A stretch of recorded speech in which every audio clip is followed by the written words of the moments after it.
David Cameron never wanted to hold the EU referendum and hoped the Lib Dems would block it, Donald Tusk claimed today.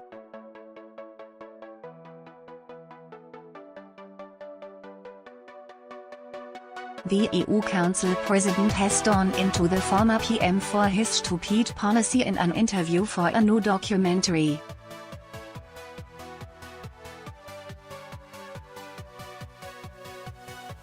Mr. Tusk said that Mr. Cameron was relying on having coalition partners after the 2015 election who would stop the crucial vote going ahead.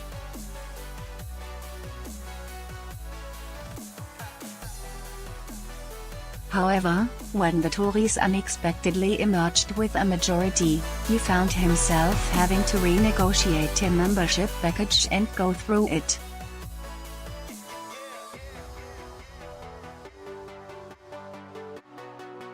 For the first time I saw something close to fear in his eyes, Mr. Tusk said. The extraordinary insight into the historic events came as Mr. Tusk spoke to a BBC documentary, Inside Europe, 10 Years of Turmoil.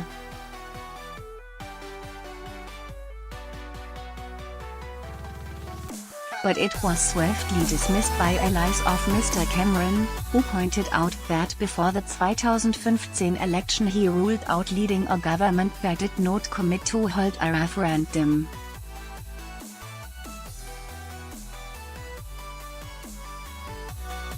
The series, due to be broadcast on January 28, features interviews with a broad swathe of political figures from outside of Brexit, including former Chancellor George Osborne, ex-Foreign Secretary William Hague, President of the European Commission Jean-Claude Juncker and former French Presidents Nicolas Sarkozy and François Hollande.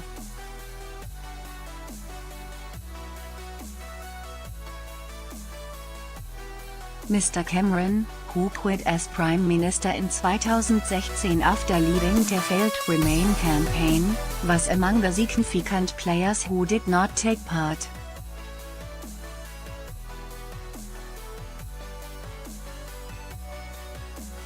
The producer said today that he declined because he has signed an exclusive deal for his memoirs.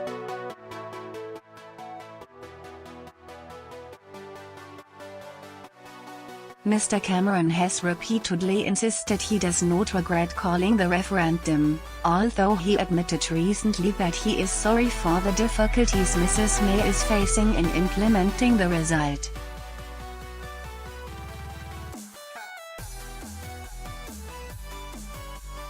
In his interview, Mr. Tusk said, he asked David Cameron, "Why did you decide on this referendum? It's so dangerous, so, even, stupid, you know."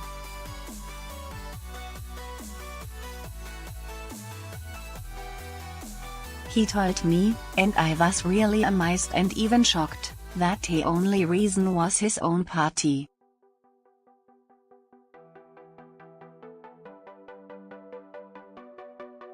He told me, he felt really safe, because he thought at the same time that there's no risk of a referendum, because his coalition partner, the Liberals, would block this idea of a referendum.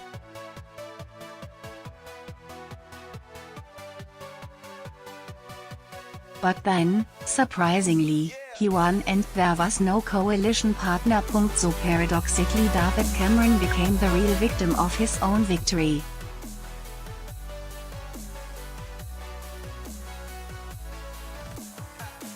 Mr. Tusk said when Mr. Cameron then kicked off his bid to renegotiate the membership terms, he told him to get real, warning that there was no appetite for revolution in Europe only because of your stupid referendum.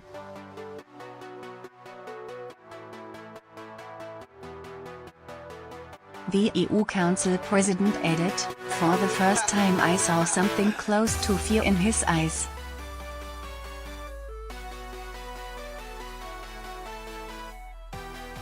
he finally realized what a challenge he was facing. Mr. Tusk added that after the referendum he agreed with Mr. Cameron's decision to step down as PM, adding, "It was like his day of reckoning was coming, reckoning for his biggest mistake in his life."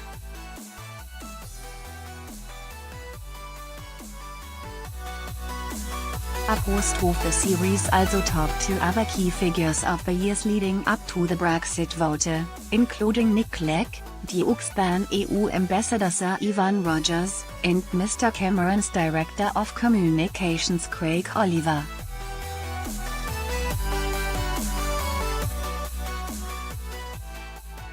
There are also appearances from Brexit heirs including Douglas Carswell, who quitted Tories to become UKIP's first MP in 2014, and his fellow Eurosceptic, the Tory MEP Daniel Hannan.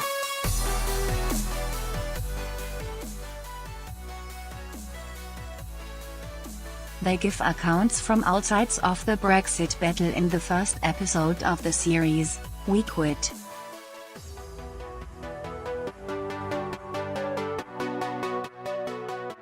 The further 2 episodes will look at a Greek financial meltdown and the Syrian migrant crisis.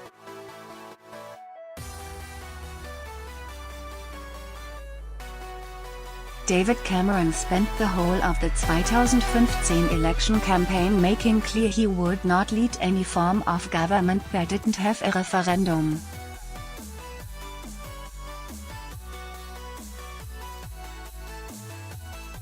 Look at almost any interview he did. The coalition as excuse to bail is a myth.